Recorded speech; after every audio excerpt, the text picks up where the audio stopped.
So the chemical bond, it's really what is extremely important for the force microscope. So I want to start a little earlier with the scanning tunneling microscope. You can see Heini Rohrer here on the left and Gerd Binnig. And Heini Rohrer gave an exciting talk at the STM 91 conference where he explained the origin of the STM and vacuum tunneling. And he shows these strange curves here. These are on a log scale. They show the tunneling current as a function of distance. So ideally, we would want to have this red line. All right, so this exponential dependence of current with distance is crucial for the STM, and that's really enabling the atomic resolution. And unfortunately, in AFM, we don't have that nice monotonic and strongly distance-dependent behavior. We have, in this first paper about the force microscope, it was proposed that it will one day reach atomic resolution, but it took a little while. And the reasons are that it's a big challenge. So the forces which are necessary to create the images are actually the bonding forces and the repulsive forces, which we have in atoms. They are so important that Feynman put them in the first chapter of his book on physics. So he says that if in a cataclysm all knowledge of physics would go away, of science would go away, that the information that all things are made of atoms, which attract each other when they're a little distance apart and repel each other when they are getting on top of each other, that's the most important piece of information you can put in the least amount of space. So in the contact mode AFM, this is now a result with a low temperature UHV force microscope from the early 90s. That was during my time as a PhD student with Gerd Binnig. So we were building an AFM, which could ultimately, because it was very sensitive, measure atomic resolution. But what we did not achieve at that time was this feat which was important to bring STM into the surface science community, the resolution of silicon 7x7.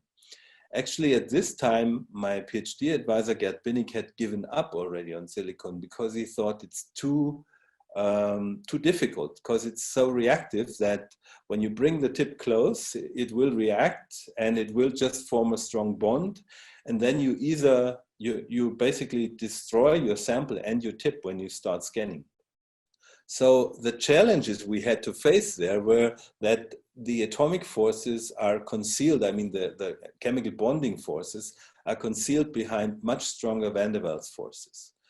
And then these forces are not monotonic, unlike the tunneling current. The tunneling current, if you bring the tip closer, the current increases continuously and monotonically. The force initially gets attractive and that gets repulsive. So to get a feedback loop is much more difficult. And then thirdly, we have a big experimental challenge to measure small forces, because it's easy to measure currents, but forces are more difficult. Okay, so after my PhD thesis, I got an offer from Sang-Il Park. He's actually the founder of Park Systems. And he trusted me not just to give me a permanent position in his company. At that time, it was called Park Scientific Instruments, but he also flew with me across the Golden Gate Bridge in a small single-engine aircraft. So that was a good times back then. And what we did at that time at Park Scientific Instruments was to work on non-contact AFM, and specifically on frequency modulation non-contact AFM. The benefit of frequency modulation AFM is that among all the physical parameters, frequencies can be measured by far with the greatest precision. So you have a cantilever which you drive into oscillation with a positive feedback, but the frequency is actually determined by the forces that act between tip and sample. If you have attractive forces, you get a lowering of frequency. If you get repulsive forces, you have an increase in frequency. Okay, so with this method, we could get finally atomic resolution on silicon for the first time in this non-contact mode using frequency modulation, using a self-sensing cantilever. That was built in Stanford University in Carl Quaid's group. Marco Tortonese was the key scientist in this project for his PhD thesis. And with that, we could get atomic resolution. Now the parameters were kind of weird. A huge amplitude, 34 nanometers compared to the atomic size, that's huge. Nevertheless, it worked and it started the field of non-contact AFM in vacuum. So I actually left science at that time. So I joined a management consulting firm and was doing benchmarking studies, and then learned about a breakthrough in watches. So here we see a Swatch watch. And we see the part here, which is actually determining the frequency. And that's here again, a different model. If you open that up, you find a quartz tuning fork inside. These tuning forks typically have frequencies of 2 to the 15 hertz. So you have a divider 15 times, and then you get the second. And they are built really by billions a year. And the question was, can you get a force sensor? So we changed the force sensor from a silicon piezoresistive cantilever with a stiffness of about 20 newtons per meter to a quartz sensor with a stiffness of 2 kilonewtons per meter, a factor of 100. This allowed us to reduce the amplitude, and the reduction in amplitude has the advantage that you have a more sensitivity to short-range forces. And the material is, silicon is piezoresistive if you dope it, but you do need quite some power if you want to detect this. So for instance, for low temperature AFM, it's not very suitable. While the piezoelectricity of quartz is very nice because it basically gets you a powerless detection method. So very well suited for low temperature. And I call this device because it's no longer a fork. One of the prongs needs to be fixed. So I call this the Q+ sensor. And with that, we could get, for the first time in Augsburg at that time, subatomic resolution. So we could image the orbitals of the front atom of our tip on this silicon 7x7 image. So every atom images the double peak caused by the orbitals of the front atom of the tip. So the explanation is shown here. You have your tip, you have your sample. The sample has a single sp3 orbital sticking out. The tip has 2, and that's why you have these funny contrast here. So we also got other results with subatomic resolution where we did simultaneous STM. On the left side, you see the current, and on the right side, you see the higher harmonics in this time. You get a much higher spatial resolution. Okay, so it's actually the distance here between those two crosses is 77 picometers. So it's sub-angstrom, really small. And the explanation here is the charge density in the tungsten. So tungsten has a covalent part in the bonding, and that's what shows up here in the images. Also confirmed by DFT calculations later. A very famous example here is this result by Leo Gross, who used a Q+ sensor, put a carbon monoxide molecule on the end of it. Actually, Gerhard Meyer, the senior author at that time, had done the CO functionalization already back in Berlin in the late 90s. And they found that you get this incredible high spatial resolution of an organic molecule. And the explanation is that in AFM, you can actually probe deeper levels. So in STM, you need a filled state on one side, an empty one on the other. So the energy of the states you are probing is the highest possible, the highest occupied. While in AFM, you can address states which are lower in energy and therefore spatially more confined. That's basically the hand-waving explanation why all of a sudden AFM gets a better resolution than STM. Okay, now the contrast mechanism with these CO tips was shown to be Pauli repulsion. So the oxygen here behaves more or less like a noble gas atom. So it doesn't bind to the molecule. And that's why you get this one, why you can get that close without picking the molecule up, because if you do this with a metal tip, you would just pick up the molecule and it would stick to your tip, and that would be the end of your experiment. Okay, now we probed the tip by a method which we called COFI, carbon monoxide front atom identification. And so we did STM and AFM at the same time. You can see here in this example, every frame we get 10 picometers closer, and you see on the left side the tunneling current, on the right side the frequency shift. And you can see when we get closer that the frequency shift image gets really sharp, much sharper than the STM image. And at the last frames, we can even see these 4 atoms. These are on the second tip layer, so they are back up here. Now, we were a little puzzled here because we got several types of results in the force channel. So here is one result, the sharp one, which I showed you in the movie. Then we got this one with 2 minima, we got one with 3 minima. And our initial idea was that we have a single atom which has a different crystallographic exposure, because the STM current was the same, but it turned out to be wrong.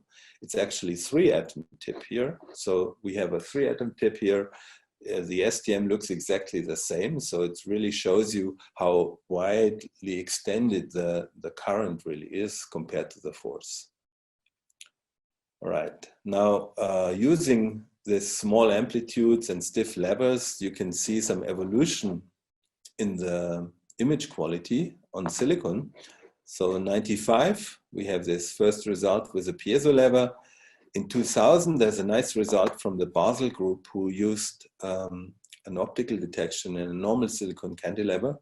The same year, we had this subatomic resolution in ambient conditions, in ambient temperature, but vacuum, of course. And then lately, about 5 years ago, we used a CO tip to image silicon, and you can see the atoms become much sharper, and you see the second layer underneath here really well, the so-called rest atom layer down here. So this this sharp CO probe really can reach deep into the surface. If you look at a close-up here, you see the rest atoms really nicely, and it scales very well with the calculated total charge density. So this again shows you Pauli repulsion is a mechanism here. Now you can also probe clusters, metallic clusters. So in STM, these clusters look just like big blobs. The top line here shows you the STM result. And by AFM, you can really count the atoms, and you can check the adsorption sites with DFT calculations, and that's very helpful. Now, meanwhile, we don't just use tuning forks from watches. We actually have these custom made. And the advantages are that we have an ideal stiffness, ideal meaning we can operate them at a small amplitude, in order to optimize, maximize the short range contribution to the frequency shift. We have a very high frequency stability. Actually, the short-term stability of quartz is better than the one of an atomic clock. So we have some experiments where we reach a precision about 1 second per year, corresponding to 1 second per year, an incredibly high frequency stability. And it's easy to have the readout. We don't need a beam deflection sensor or anything. It's very nice in vacuum and low temperature not to have to put optics inside. Okay. Now, there are many colleagues worldwide now who use this. Many companies actually use it. So here is a result from Berkeley, here one from Vienna, from Prague, from Yale University, from Tokyo, from Zurich, and from Utrecht. So nano ribbons, graphene nano ribbons. Bob Volko in Canada, very interesting work on quantum qubits basically, and silicon. Then water, this is from Beijing. So water adsorption can be studied. And then Philip Moriarty in Nottingham looked at buckyballs and other samples. And then in Jülich, there's some very nice experiments where molecules are picked up from surfaces and used as emitters. So also very nice work. And from Basel, from Ernst Mayer's group and Shigeki Kawai, some other results. And now we are going back to the atom. So I've always been fascinated about where can you take the spatial resolution? I mean, the microscope, that's the purpose, right, to resolve stuff. And so the single atom has always amazed me. And this here is now an image of an iron atom. It looks really weird, right? I mean, there's a ring and 3 bumps on it. And we had first observed this in 2015, but we didn't really fully understand it. So we collaborated now with theory, with DFT specialists again. And what they found out, so we looked at 3 different types of atoms: a silicon atom, a copper atom, and an iron atom. Now the silicon atom, silicon on copper, acts exactly as you would expect. So this dark fringe here is van der Waals attraction. So as you approach the tip from the top, you get van der Waals attraction, and then you get repulsion. And the atom looks like a sphere, more or less.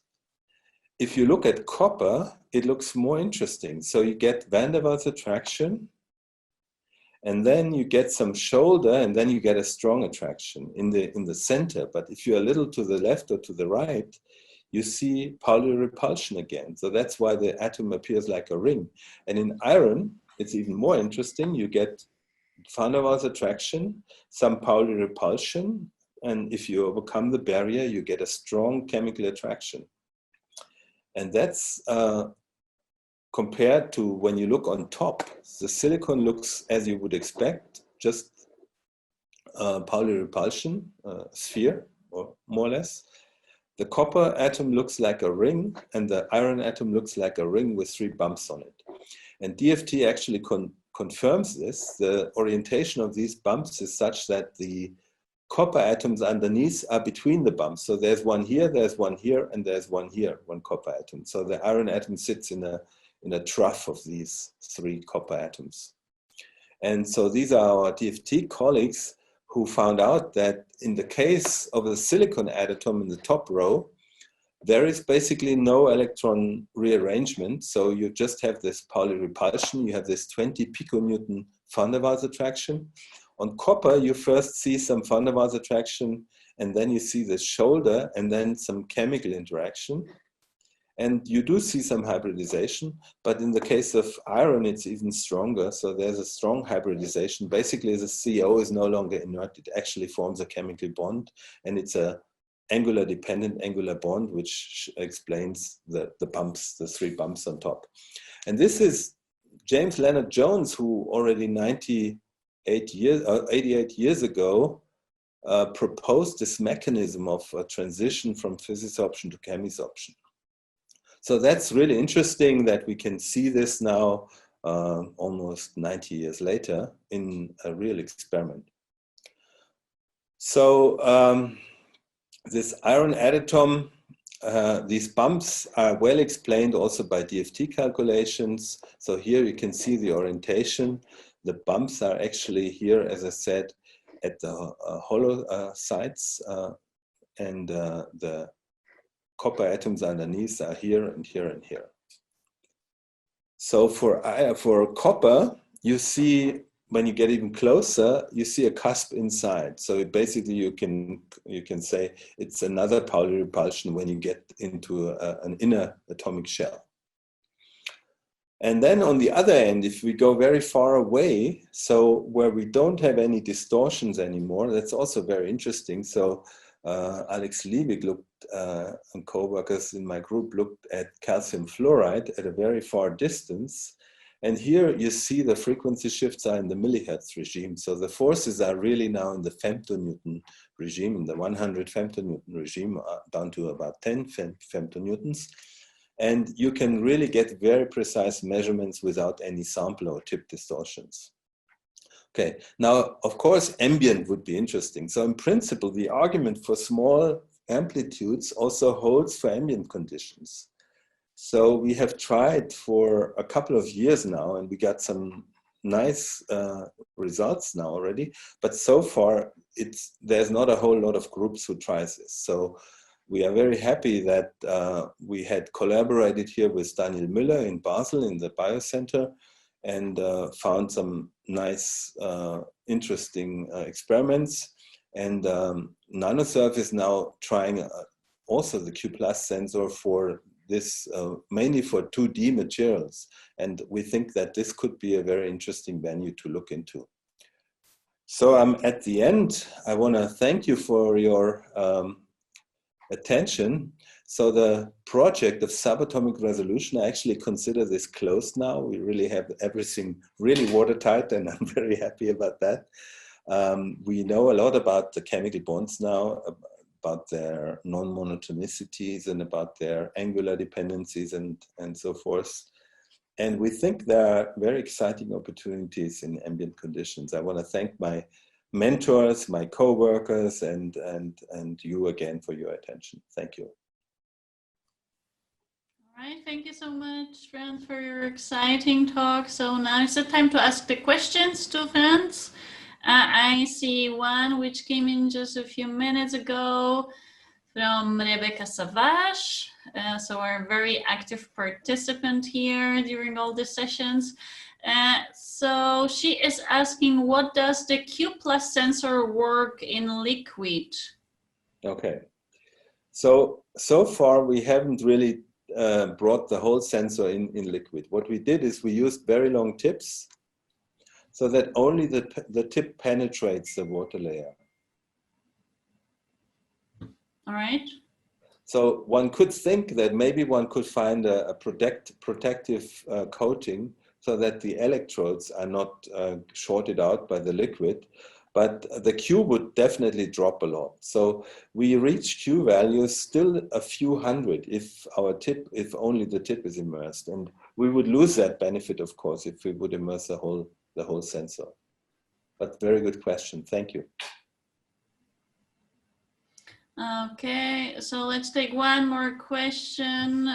Sergey Luchkin is asking, how did you make cantilevers before they become commercially available at the early stage of AFM development?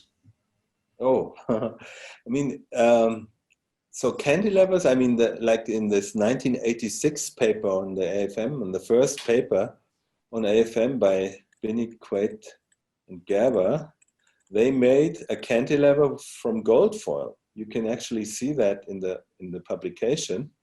So here you see a gold foil here and a diamond splinter attached to it.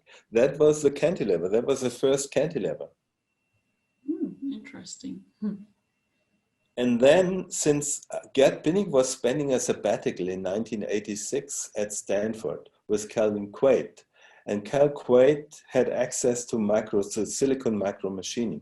So that's how this idea to use cantilevers made of silicon really came about. Initially, they were actually not silicon, they were silicon dioxide. So they used the native oxide, or not, a grown oxide on the wafer, and then they etched away the silicon. And then you had silicon dioxide amorphous levels, and then later on silicon nitride, and then plain silicon, single crystal silicon levels.